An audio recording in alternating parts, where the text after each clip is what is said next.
Colburn Clark, KUCA Dark Claw podcast. You can find us on Twitter at KUCA Dark Claw. Today we have 30 minutes nonstop music starting at 4:20. Starting off the set will be Dance Gavin Dance for a very special listener named Caitlin. After that, we'll play some Elliott Smith, Christian Death, and the Mountain Goats. Leading up to 4:20, we have a TED Talk by Ed Winters, also known as Earthling Ed. Check him out on YouTube, Earthling Ed, pretty smart guy. Colburn Clark, KUCA Dark Claw. Thanks for tuning in. So when I say the word vegan to you, what do you think of? I'm sure for many of you, you think of, vegans. I mean, why can't they just live and let live? I personally have no problem with you being vegan, but can you not force your views and just respect my personal choice to eat animal products? For some of you, you might be thinking, no, vegan. I could never be vegan. I love the taste of cheese far too much for that. And some of you might just be confused and thinking, but eating meat's the circle of life. And after all, other animals eat other animals, so why can't I? These are a selection of the things that I used to say when someone said the word vegan to me. But I also used to say that vegans were crazy and that no one should ever go vegan. But now I am vegan. And so how on earth did that happen? It's a question I often ask myself, and so to try and understand why it is that I'm now vegan, I want to go through all the main arguments that I used to make and show you why I changed my mind. And so the first one is personal choice. Can we morally justify not being vegan by saying that it's our personal choice to consume animal products? Well, interestingly, yes, it is our personal choice to consume animal products in the same way that it's our personal choice to abuse a dog or beat a cat. In essence, what I'm saying is that every action that we make is a choice that we personally choose to make. And so to imply that it's morally justifiable to use animals because it's a personal choice would mean that every action that we as humans can make must also be morally justifiable because every action is a personal choice. And so, is it morally justifiable to randomly assault a stranger on the street? Is it morally justifiable to go to a shelter, rescue a dog, bring them home, and then abuse them yourself? No. Of course it's not, because those choices have a victim, someone who suffers negatively because of the personal choice that we have made. And so consequently, the inclusion of a victim removes any possibility for moral justification. And besides, one of the reasons that I went vegan in the first place was for personal choice. The personal choice of the trillions of animals who are killed every single year, who, if granted their choice, would just like to live their life without human-inflicted exploitation. Remember, animals don't willfully walk onto the kill floor of a slaughterhouse. They are forced there against their will. Any notion of choice has been removed for them. And so when we cite personal choice as a justification, whose personal choice are we considering other than our own? And if it is a choice, then why would we choose to be cruel? And so we might then think, yes, but the difference is these animals are bred for that purpose, which is why your example of abusing a dog is disingenuous, because that's just needless suffering. To which I would say, yes, but most of us find dog fighting to be morally abhorrent. Yet many dogs used in fighting are bred specifically for that purpose. Doesn't make it acceptable. And so we might then say after that, yes, but dog fighting is illegal in this country. But farms and slaughterhouses are allowed under law. They are lawful practices. But does legality equal morality? Is something acceptable just because the law says so? I mean, if that was true, then dog fighting would be moral in the countries where it's legal. And if we apply that way of thinking, let's take it to a human situation. Is female genital mutilation a moral and acceptable practice in the countries where it's legally condoned?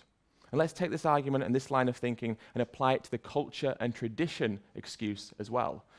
Is it justifiable to kill dogs during the Yulin Dog Meat Festival because the festival is a cultural event? Is it justifiable to slaughter dolphins in Japan or pilot whales in the Faroe Islands because those events are traditional? And again, using that example of female genital mutilation, is that a moral practice simply because it is cultural and traditional? Because the thing is, if we try to excuse using animals by saying, well, they form part of our culture and can be used in our traditions, we therefore have to make every cultural and traditional action and practice morally justifiable simply because they are cultural and traditional practices. And so we might get to the point where we say, well, that's all fair enough. But the thing is, we need to eat animal products to survive. In fact, they are optimal to our diet. And so the question becomes, are animal products a necessity? Now, the American Dietetic Association, which is the largest body of diet and nutrition professionals in the US, and is formed of over 100,000 certified practitioners, has categorically stated that a vegan diet is healthy, safe, and nutritionally adequate for all stages of life, including pregnancy, lactation, and infancy. This is also supported by the British Dietetic Association as well as the NHS.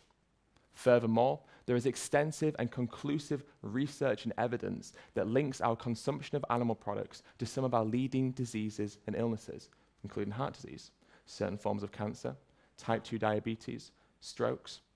The issue of thriving on a vegan diet is not a contentious one within the scientific community, and therefore, consuming animal products will be deemed an unnecessary action. And so let's progress the argument and say, yes, but you're denying us of our nature. After all, we are omnivores. Have you seen our canine teeth? And we've always eaten meat. If your ancestors didn't eat meat, you wouldn't even be alive today. And so to begin with, many herbivorous animals do have canine teeth. Take the saber-toothed deer as an example, which means that canines don't necessarily equate to meat eating. Furthermore, there's many people out there that believe that biologically and physiologically speaking, our bodies are more closely aligned to that of herbivorous animals rather than omnivorous animals. They point to the fact that our intestines are on average around 3 times longer than that of the average omnivore. The fact that our jaws, they grind side to side when we chew, like the jaws of herbivorous animals, and the fact that the hydrochloric acid in our stomach is comparatively weaker to carnivores, but also omnivores as well. But personally, I find that entirely irrelevant. I don't think it really matters if we're herbivores or omnivores. I mean, just because we can physically do something doesn't mean that we are morally justified to do so. And because we don't have to eat meat, that means we can survive off plants. So biologically speaking, it makes no difference because we don't have to do it. And therefore, in the absence of necessity, there's the absence of justification as well. And so I also think it's a little bit logically dishonest, a bit disingenuous that we claim that we're somehow built to be intrinsically designed to kill animals, yet so many of us would never want to kill the animal ourselves. And so if we wouldn't want to kill the animal ourselves, why is it acceptable to pay for someone else to do it on our behalf? I've always found it interesting when I try and show someone slaughterhouse footage and they say, "Don't show me that. That's going to put me off my food." And I say, well, why? Why would seeing the process of how animal products arrive on your plate put you off consuming them? That seems to make little to no sense to me. And also, why is it that we get upset when we see footage of animals being killed in gas chambers or animals struggling to survive as they desperately try and flee from the kill floor they're being forced onto? Let's take that idea of ancestors and run with that for a moment, because our ancestors used to do lots of horrible things. They would rape. They would murder. Are those actions automatically justified in society simply because our ancestors used to commit them? And besides, why would we ever base our morality on the actions of a primitive society where modern day notions of right and wrong didn't exist, and in the absence of choice, consuming animals was a necessity for their survival? Let's take that argument, because it's also pertinent when we look at the animals eat other animals excuse as well. Just because a lion kills and eats a gazelle doesn't mean we're justified to go to a supermarket and buy a steak. Lions are obligate carnivores, which means they need to eat meat to survive. As we've already established, we don't.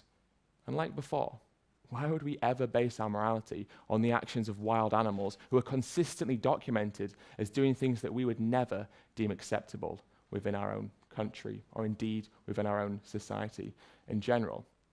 And so the argument continues even further. And so let's run with that idea of necessity and survival, because I'm pretty sure that if a vegan was stranded on a desert island, right, and the only thing they had to eat was an animal, they would definitely do it. And so the reality is, no one knows how they'll react in an extreme survival situation. That's really the point of the argument, to make vegans seem hypocritical if they say they might eat the animal if they absolutely had to survive. But there's been documented cases of humans cannibalizing to survive. There was a plane crash in the Andes, And the survivors of the plane crash lived because they cannibalized on the flesh of the dead passengers. And so cannibalism, in effect, became a justifiable act in that moment. Doesn't mean that cannibalism is a justifiable act in everyday society. Likewise, just because a vegan might consume an animal if they absolutely had to survive, doesn't mean that consuming animal products is a morally justifiable act in everyday society. And so then the argument progresses further. And we say, yes, but consuming animals is part of the food chain. I mean, it's the circle of life. Everyone who is born must one day die. That's a natural process. That's symbiotic and harmonious to nature and the world that we live in. Now, food chains are incredibly important. They symbolize part of the natural order, and they help maintain and form ecosystems. Fundamentally, they're there to ensure that population sizes of animals are kept consistent and to ensure that the natural ecology is just well balanced. But what we do to animals when we selectively breed them, when we genetically modify them, when we artificially inseminate and forcibly impregnate them, when we take their babies away from them, when we mutilate them, when we exploit them for what they naturally produce for their own species, when we load them into trucks or trailers, take them to a slaughterhouse where we hang them upside down, cut their throat and bleed them to death, has nothing to do with a natural order. And most importantly, it fits none of the criteria required to be labeled as a food chain. You see, the food chain that we cite is a human construct created very conveniently to try and justify what is an entirely unnecessary act. It ignores the complexity and interdependent web of life that form our natural ecosystems. It is an appeal to nature fallacy that overlooks our ability to make moral decisions as beings who possess moral agency. In essence, the food chain argument draws upon the idea of might makes right. The belief that because you have the ability to physically exploit someone else, you're somehow justified to do so as well. And the circle of life, all that refers to is two moments of our existence that are certain, our birth and our death. Everyone who's born must one day come full circle and die. But what happens between those areas of certainty is variable. And has nothing to do with a preordained circle of life. If we run with that argument, we'd be morally excused to harm anyone at any time in any manner that we so please. You'd be morally excused to murder an animal or indeed murder a human as well, running with that logic. And so let's move this on to a more practical note, because if the world went vegan, well, what would we do with all the animals? We can't just release billions of animals into the wild. That'd be devastating for the natural ecology. And of course it would. But what we have to understand is that animal agriculture runs on a system of supply and demand, meaning that when we buy a product, we demand that product be supplied. Now, farmers will only breed animals into existence that they can sell. They're not going to breed them if they can't sell them, because that's just not economically viable in the slightest. And so the shift to veganism will, of course, be very gradual. And so as the number of vegans increases, the number of animals being bred into existence will decrease proportionally. And of course it is an if, but if we ever get that vegan world will be a world where farmers are simply not breeding animals into existence anymore, and as such, we'll never be faced with the dilemma of having to either release billions of animals into the wild or take them to a slaughterhouse so we simply discard their bodies. But okay, all right, I see what you're doing, I see where you're going, but this is the problem. You see, vegans are hypocrites. Haven't you heard that small animals sometimes die in the production of crops, and therefore you can't even be 100% vegan? Now, it's true. Animals like caterpillars and worms do die in the production of crops, and we also can't guarantee that small mammals like mice and rats don't sometimes get killed as well. But the difference is that notion of intention and certainty. You see, when we buy an animal product, we're intentionally paying for someone to cause the suffering and death of an animal. That is a certainty. When we buy a plant product, we're not. And so think about it this way. If you're driving down the road and you accidentally run over a dog, morally, that is not the same as if you were driving down the road, saw a dog, actively pursued them until you run them over. But the philosophy and ideology behind the argument that it's morally justifiable to buy animal products because sometimes small animals die in crop production adheres to the idea that, morally speaking, accidentally hitting the dog is the same as intentionally hitting the dog. And so what about plants? because plants are alive as well. So why don't we consider plants within our circle of moral compassion? And so plants are, of course, alive, but they're not conscious. They don't have a brain, central nervous system, or pain receptors, but also more importantly, it can take up to 16 kilograms of plants to produce 1 kilogram of animal flesh, which means that vastly more plants are used in the production of a non-vegan diet than a vegan diet. So if we care about plants, logically and morally, we're still obliged to be vegan. And this also ties in nicely with what we were just saying about animals being killed in crop production. Because if more crops are used in a non-vegan diet, that means if we care about small animals being killed in crop production, we are again, logically and morally obliged to still be vegan. But what about soy farming? Because soy farming is devastating for the environment, is it not? Soy farming is terrible for the environment. But that's only because 70 to 85% of all the soya that is grown is fed to livestock animals. In fact, it's predicted that as little as 6% could be used for human consumption. And that's not even about vegans eating tofu, because soya is ubiquitous amongst nearly everyone's diet. It's found in breads, in cereals, sauces, chocolates, and so much more as well. So then we say, but do we have to be vegan? I mean, vegetarian? I get it. But animals don't die in the production of dairy and eggs, so surely being vegetarian is enough. Simply put, no, it's not. In the egg industry, male chicks are useless because they won't produce eggs. And they also won't grow to be the same size as the chickens that we kill for meat, which means that as soon as they are born, they're thrown into a giant macerator, minced up alive, or they're thrown into a gas chamber and gassed to death. All egg-laying hens as well will be sent to a slaughterhouse after around 72 weeks of life, when their bodies are fully depleted from being overly exploited, and they're no longer profitable to the farmer. In the dairy industry, dairy cows will only produce milk to feed their children. They are mammals, just as we are. And so this means that farmers forcibly impregnate dairy cows year after year to ensure a continuous cycle and production of milk is there for him to sell, or her to sell. When the dairy cow gives birth, the baby will be taken away from the mother normally within 24 hours of birth. Male dairy cows are useless to the dairy industry. And so this means that approximately 95,000 male dairy calves are killed shortly after birth in this country alone, normally by being shot in the head. This is because they won't produce milk, and are sometimes not profitable enough to be sold on for beef. The female calves will be raised, and they too will join the herd, where they will be forcibly impregnated year after year, and all dairy cows are sent to the slaughterhouse as well. Which means that dairy and eggs are pretty much the same as meat, but potentially even worse, because the animals suffer for longer, and yet they still are killed in the same way. And so let's talk about humane slaughter. This is something we often hear when we talk about the killing of animals in slaughterhouses. Now, the word humane means having or showing compassion or benevolence, which means that humane slaughter is, of course, an oxymoron, because you can never compassionately or benevolently take the life of an animal who does not wish to die and who does not have to die.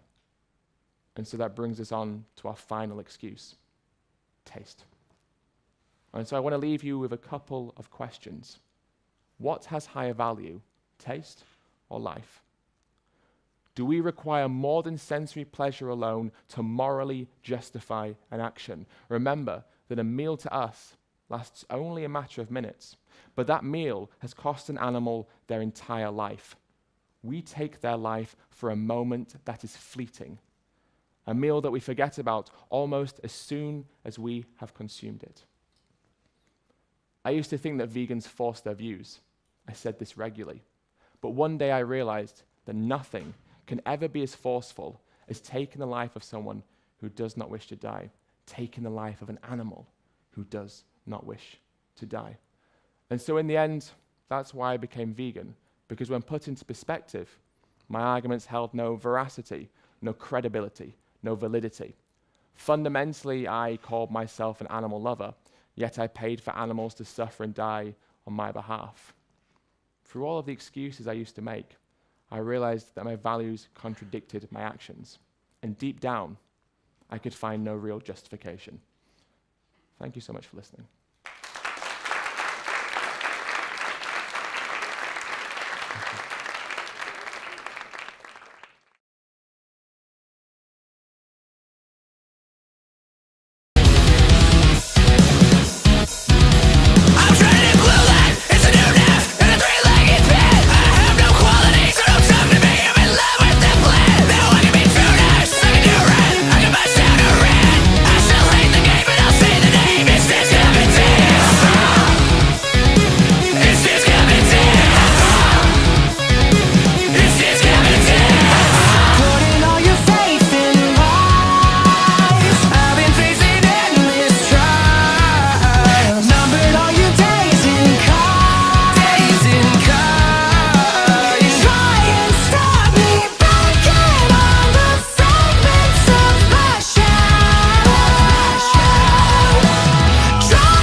wish you were here to watch it burn with me. I'll never forget our days in Tokyo, Japan. Those were the best times I ever had. Now carry on for however long. Walk the path that you taught me to feel your embrace. I know I feel again. You're a part of me always.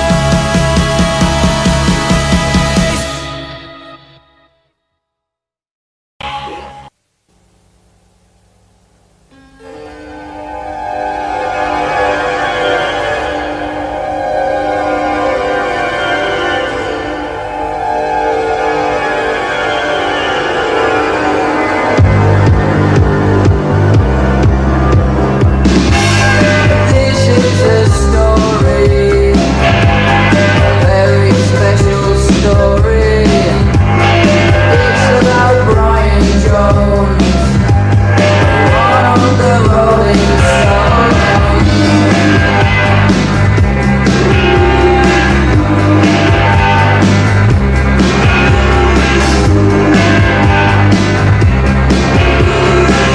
Where were you when the stars went out?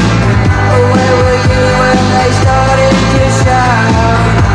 I saw you alone by the pool, and all your friends called you a fool.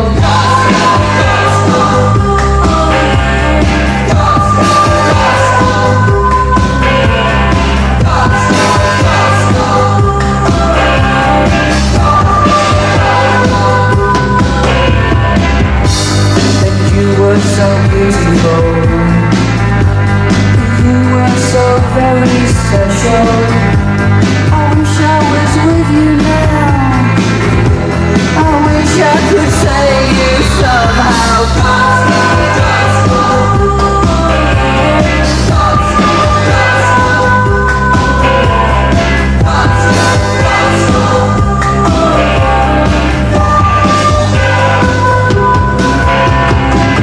And where were all your friends that night? If you switched off the final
black and white, 'cause you took apart a picture that wasn't right.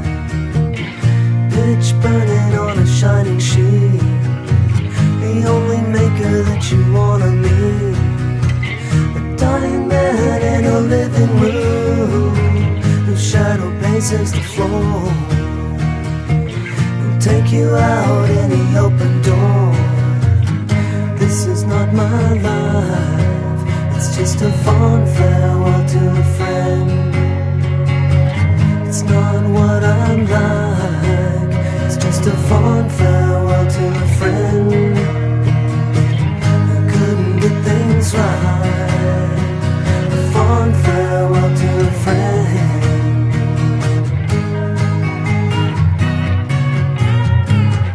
He said, really, I just wanna dance. Good and evil match perfect, it's a great romance. I can deal with some psychic pain if it'll slow down my higher brain. Veins full of disappearing ink, vomiting in the kitchen sink, disconnecting from the missing link. This is not my life, it's just a fond farewell to a friend. It's not what I'm like, it's just a fond farewell to a friend. I couldn't get things right, a fond farewell to a friend.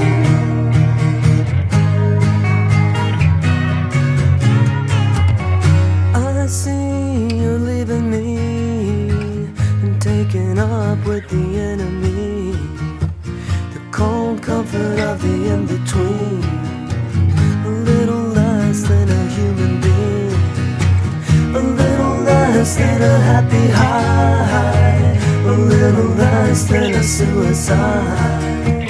The only things that you really tried. This is not my life, it's just a fond farewell to a friend. It's not what I'm like, it's just a fond farewell to a friend.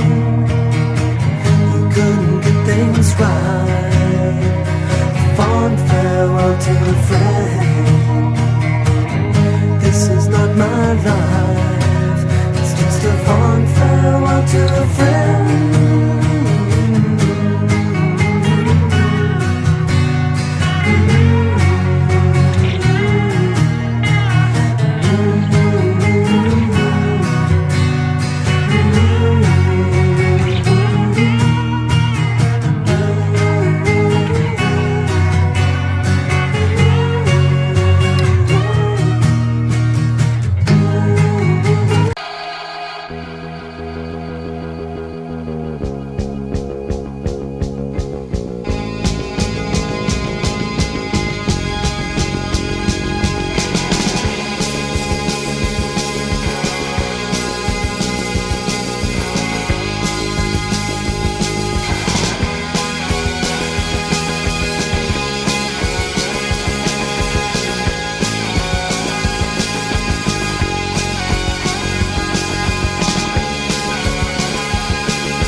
glass of wine. She's lost control. And she gave away the secrets of the past and said, I've lost control again. And on the voice I told her when and where to hide. She said, I've lost control again.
Robert Smith is secure at his villa in France. Any child knows how to do the spiderweb dance. Susie has enough hits to keep the bills paid. Every New Year's in Los Angeles, you can still see Richard Blade, but the world forgot about Gene Loves Jezebel.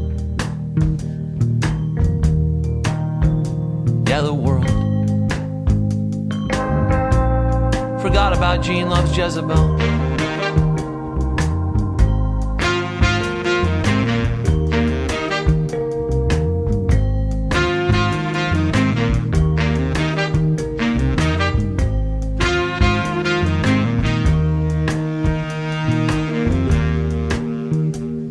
They charted once or twice, they were on a major label.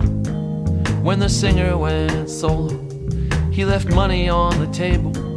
The two main guys are related, they're at war with each other. Now there's two Genes loving Jezebel, one for each brother, but the world came to agree.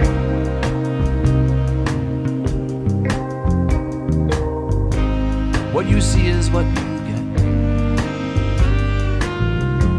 and what you get is what you see.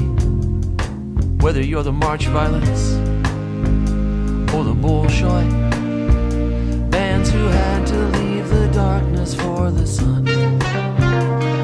Red Lorry, Yellow Lorry, we're on Cherry Red, I think. They've been playing clubs since 1981. To be fair to Gene Loves Jezebel, Billy Corgan brought him on stage. It was in 2011, it's on their Wikipedia page.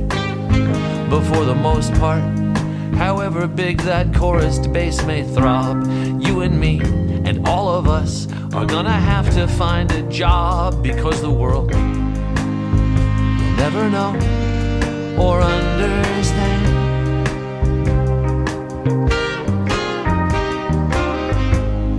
the suffocated splendor of the once and future goth band.